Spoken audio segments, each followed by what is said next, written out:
Han Meditations. Two subjects that are in your backyard? Correct, and they're very large. They're like 8 foot, 9 feet, 10 foot. I don't know. They look like aliens to us. Big eyes. They have big eyes, like I can't explain it. And big mouth. They're shiny eyes, and they're not human. They're 100% they're not human. 8 News Now investigators. You heard the 911 call. He said they are not human. Southern Nevada is abuzz tonight with stories about the crash of an unknown object and the alleged sighting of strange creatures in the backyard of a Northwest Valley home. So it was last night that 8 News Now investigator David Charnes reported about how Metro Police responded back on May 1st after receiving a strange call from a very frightened family. Well, our report generated a global response, and now piecing together the sequence of events has been kind of tricky, in part because the primary witnesses have been almost as elusive as the beings they say they encountered.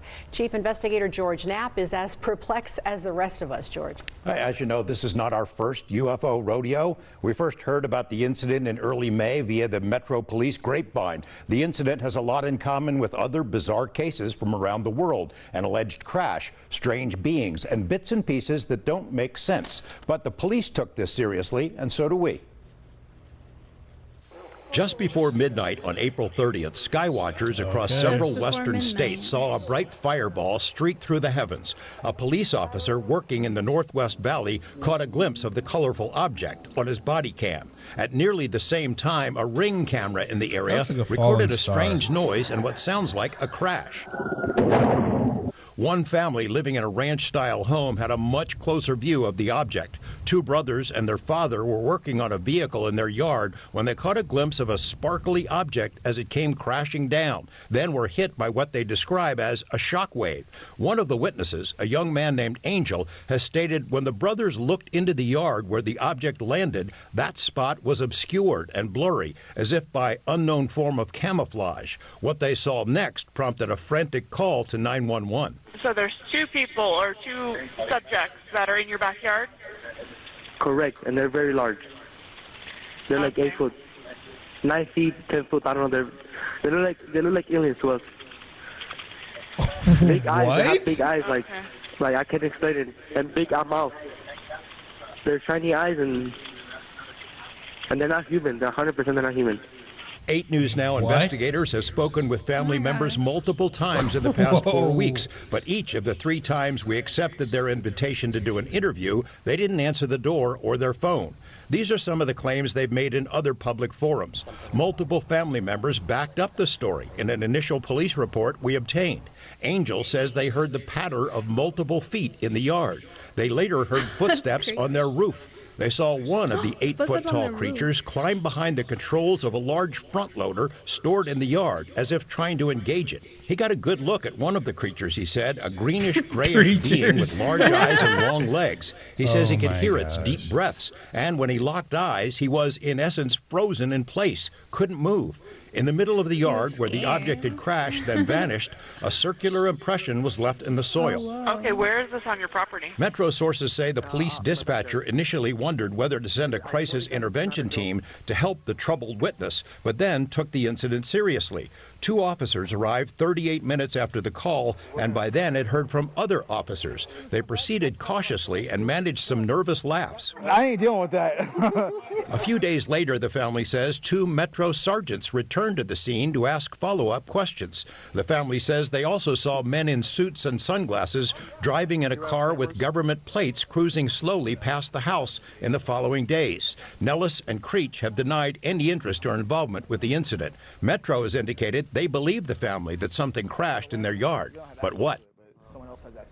You mentioned, George, in that piece that, they were frozen because so many people have been critical of, why didn't get their phone out? Okay. So there's a lot to unpack in this video. So an alleged craft, they saw it on video. That looked like a shooting star to me.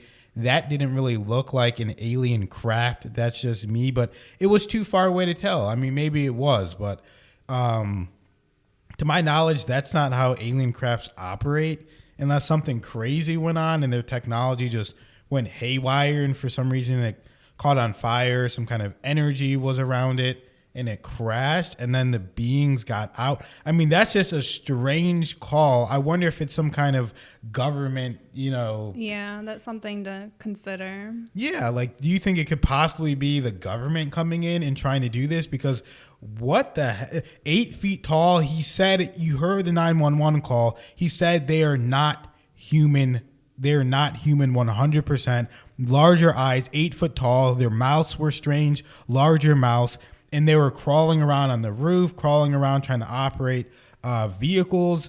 This sounds very strange to me. It doesn't sound like the typical extraterrestrial, because obviously the extraterrestrials that are intelligent enough to come to this planet are not, fumbling around with our vehicles. But who knows what they were up to if it was real.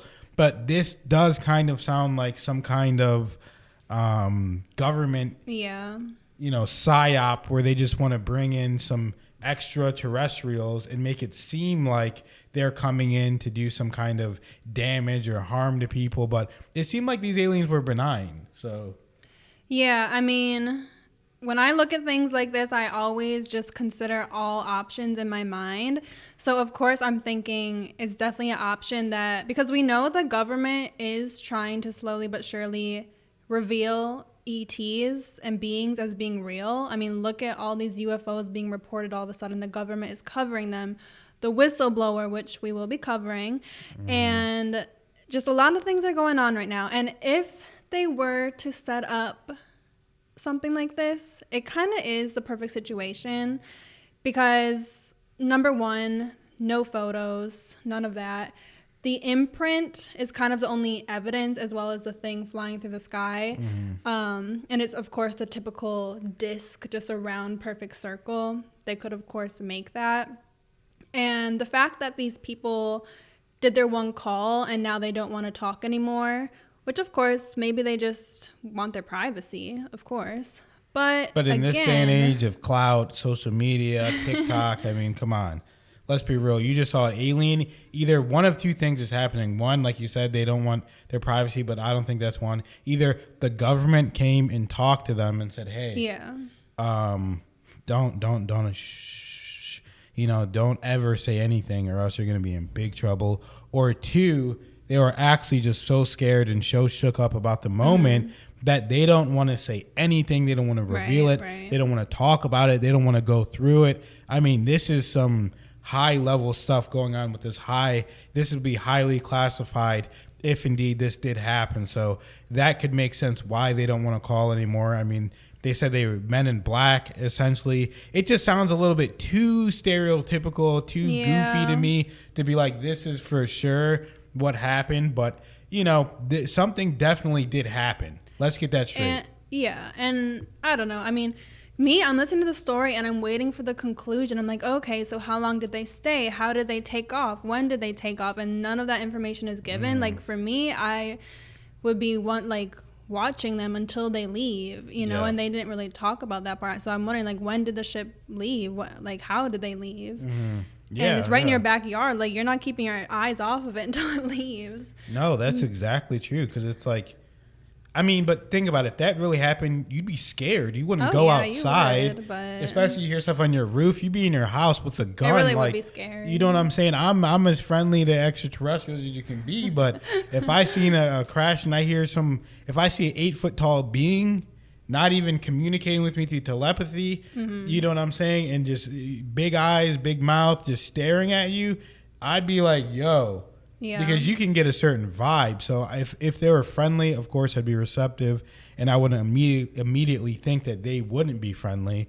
But I'm just saying, for the average person, like, if that's what you see, an 8 foot tall being with a big mouth and big eyes, you're grabbing a gun, dude, and you're going in the house. No one go outside. Get in here. You know what I'm saying? This might be some end of the world D-Day type of stuff. Like, you don't really know what's going on. So it's just interesting to hear, like, what happened and through their perspective, and really just get the full story of it, because who knows what truly happened. But all I know is all this stuff is happening for a reason, whether it's real or not, because through synchronicity stuff, there are no mistakes. So I believe the government and the universe is all this is coming out for a reason at the right time because they want people to be more aware of this kind of stuff. Yeah, little by happening. little. Yeah. And again, the thing is, there's literally been thousands of reports like this, but they've never been this widely covered. Yeah, like that's this true. happens all the time. We just don't hear about it in the media and in the news. But for whatever reason, right now at this time, they really want to cover this one. So that's definitely something to keep in mind there. And I mean, of course, we're not like alien experts, but their ships are different. I'm definitely an alien expert. 100%. Their ships are different. It's completely different mechanics than ours. And As the fact much that they as would you can be, crash. at least. Yeah. You know what I mean? For it to crash, it's not even run like the same way that ours are. Yeah. But maybe it just landed and it kind of seemed like a crash. I don't know. Yeah, because that didn't seem like a crash to me where how we said the ship came and then, landed on the ground and then it was gone. Maybe it just needed to reboot a little bit. Yeah. Or maybe they were like, hey, it's time to show people, some more stuff, get out in the news some more, desensitize people to these beings, let them know, hey, we came down, we checked it out, we weren't scary, we didn't do anything crazy. We just came down, peeped them, you know what I'm saying? Got a quick vibration check, and maybe that was some of their relatives out in space, Never Who knows? Know. But the other thing is, you never know. Maybe these people did get footage, but once the government got a hold of it, maybe they felt like it's not really ready to see full-blown images yet. So let's just, because they're really trying to they just could have trickle it in. grabbed their phones immediately and just put out a UAV or a anti-UAV and just crashed everything and just destroyed all their technology in the house. Oh, and yeah. Who knows what kind of technology they have in the government where they can put out these very specific attacks, kind of like a non-lethal drone strike, but lethal for technology, where they can just zap all your stuff and then boom. Oh, they saw a UFO, boom, okay. But I don't think the government is that clever in the sense they are, but they aren't. There's a lot of people in these administrations that come and go. There's people that don't know what's going on. It's just very convoluted and complicated the more you think about it. So, but yeah, we could talk about this stuff all day, guys. So thank you for watching, man. And remember to like and subscribe. Follow us on Instagram. We posted all this stuff on Instagram. We're keeping you guys updated with the most in-depth information. Check out our meditations. We're still doing meditations every week. So thank you guys for being here. Like, comment, and subscribe. And see you in the next one.